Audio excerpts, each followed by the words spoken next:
So I'm happy to,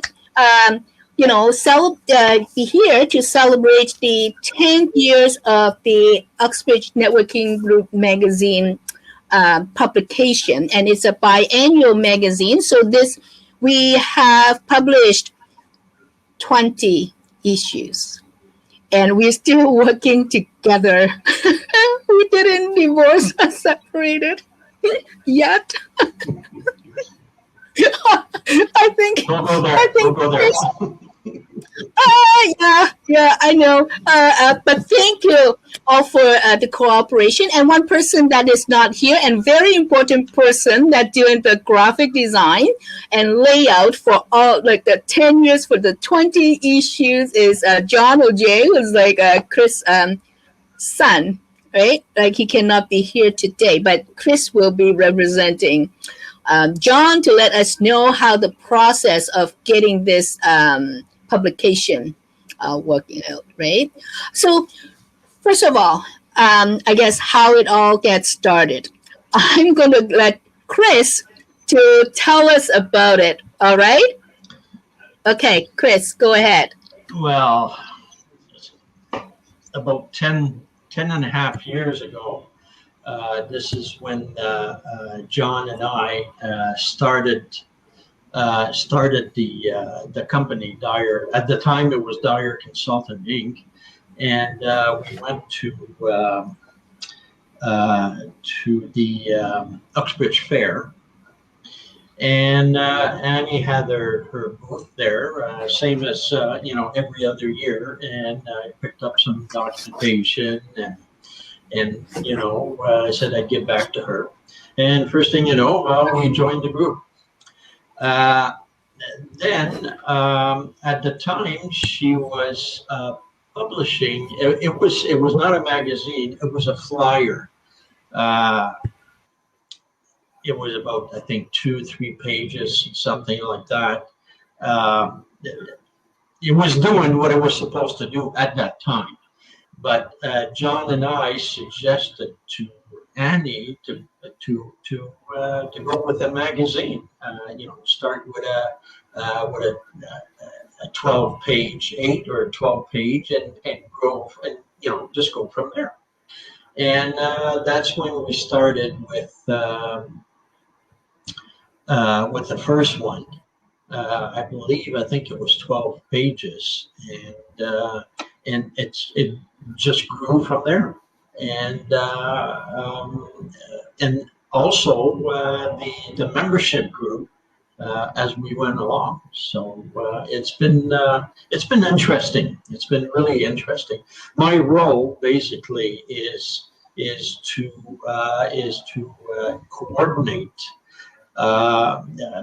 between Annie and John. That's my role.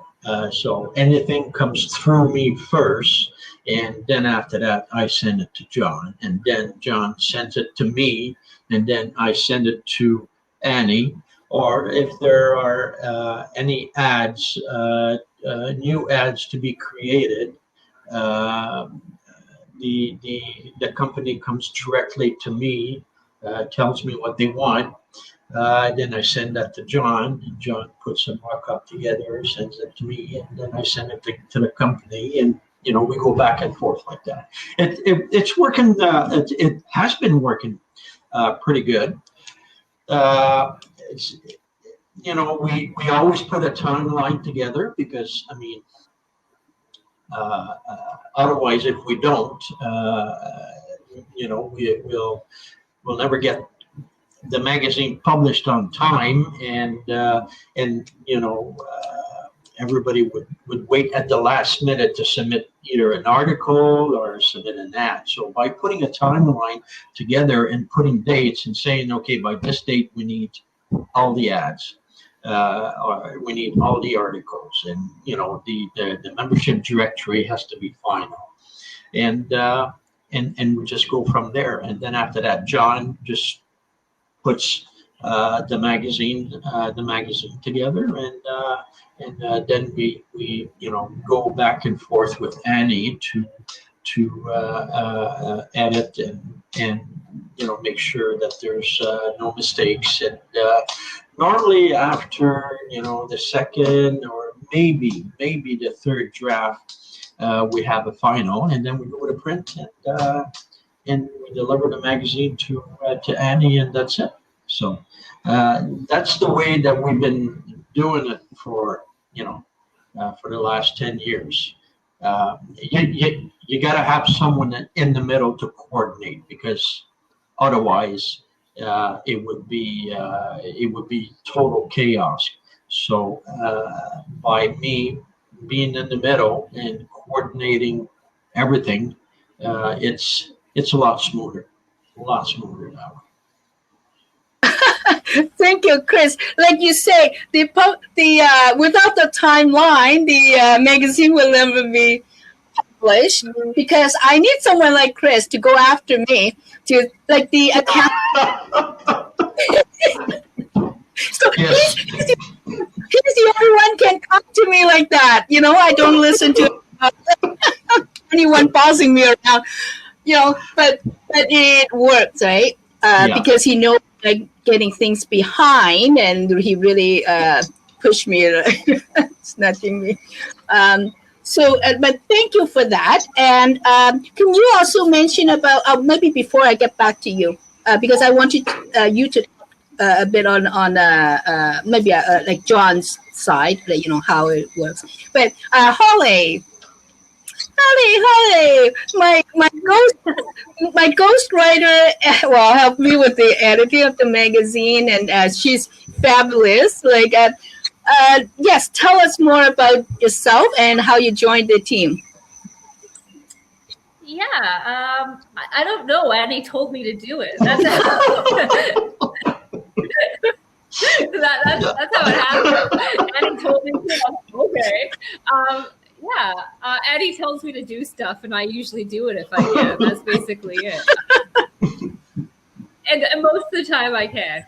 So yeah, I'm the writer for the magazine. I don't write everything. Sometimes Annie has people writing specific articles, and I may or may not see them before they are put in the magazine. Sometimes there's time for me to have an edit, and sometimes there's no time for me to edit, or sometimes I'm just not supposed to touch it. So, but if Annie has an idea, I talk to her, and it's usually about like an hour of just a straight out mind dump from Annie, while I frantically scribble down whatever she's saying and try to organize all those wonderful ideas that make Annie Annie. And try to harness that energy, then that's what I do. I create articles based on all the information that Annie gives me, and sometimes I need to reach out to people and interview them. Sometimes I don't. It really depends on what we're doing and what the issue is about. So I mean, about me, I'm a writer. I'm the owner of River Street Writing, and I've been writing for about 16 years, which I don't like saying because it makes me realize how old I'm getting. Am I 16? No, but yeah, I 16 years, and that's about it. So it's been fun, and it's always something new to learn. I don't usually, Annie's bringing it all together, so I don't usually have to do too much micromanaging. I just do what Annie says and then submit it back to her, and life would be easy if we all just did what Annie said. That's the moral of the story. I don't know whether Chris would agree with that. No, I don't agree with that. I'm sorry. But that's what a teamwork is. I don't want to have someone just listen to everything, right? At least someone in the team member just giving me that opinion or that they're thinking, and also get me to move, Yeah, and I really need to make it clear that when I say do what Annie says, Annie gives me a lot of freedom. So Annie might give me, I want you to write an article about this. Can you just make sure we get these points in? And then I'm basically allowed to do whatever I want. So it's not, Annie doesn't really tell me to do much. I mean, I have a lot of freedom to move within Annie's scope. So that's why we work well, because I just thought, I don't know how Hollay can read my mind. right? Like just based on what I said, and then whatever you write, it was exactly what I wanted, and it was hard for me to express it into words or things, but that you use the right words and phrases that actually just exactly what I was thinking. That's what I so. Well, you're maybe just not as incoherent as you think you are. Maybe that's it. You're expressing yourself better than you think, because it's easy for me to understand. Oh wow! I should say that before we go about putting the magazine. Annie and I we're always the person. Well, we only meet. We're only the only ones that meet, and we normally sit down for about an hour, and then basically what I try to do is I pick her brains, for about an hour, and trying to find out, okay, what is going to be the theme for this edition, okay? Because it's really important to know what the theme is going to be, because then John has to put a cover that works in conjunction with the theme. And then we have articles inside the magazine, which again has to be in conjunction with the theme. So it's really important. That Annie and we always have that first meeting. I try to make it as soon as possible. But normally about 3 months before the publishing.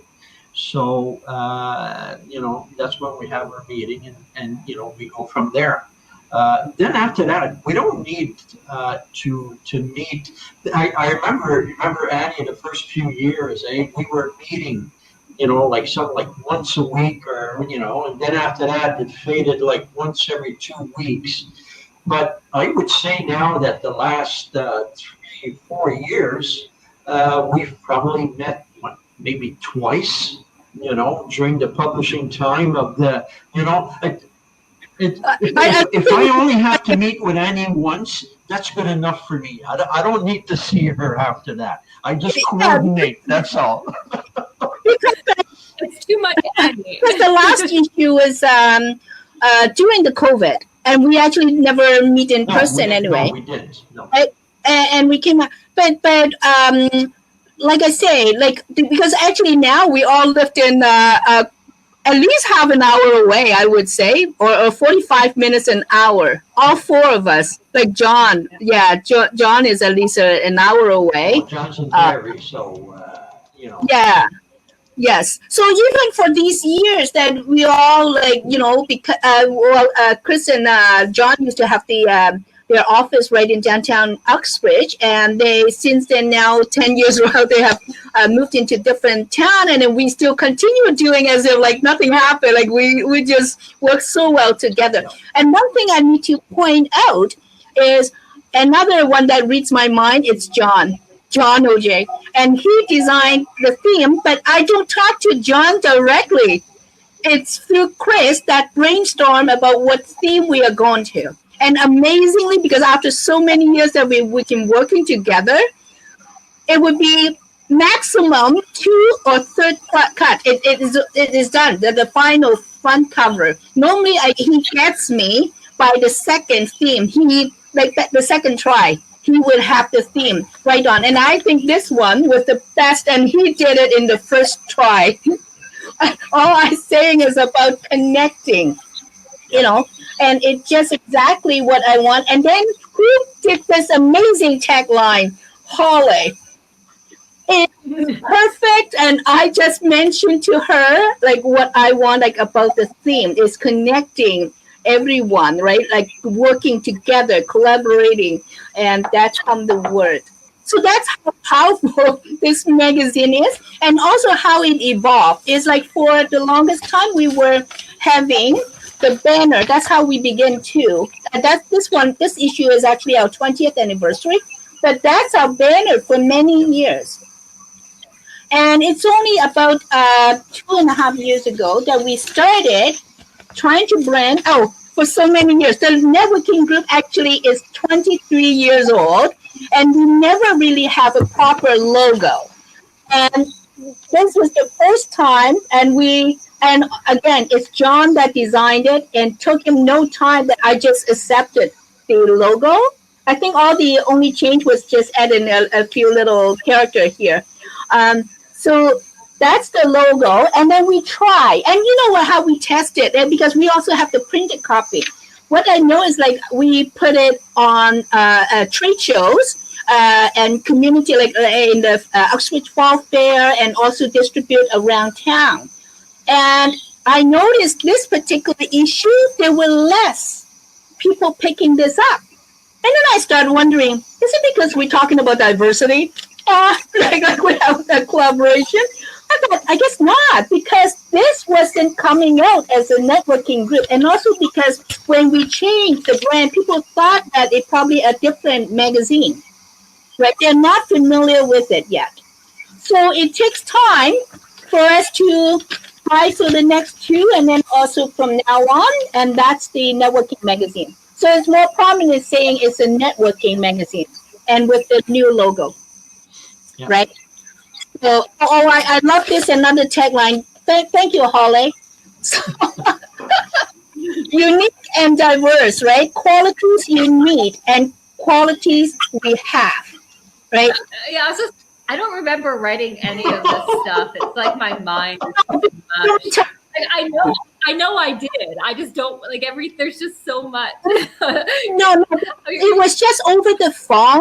We were talking. I remember. And then I showed you the front cover, and then you came up. You probably just through our conversation.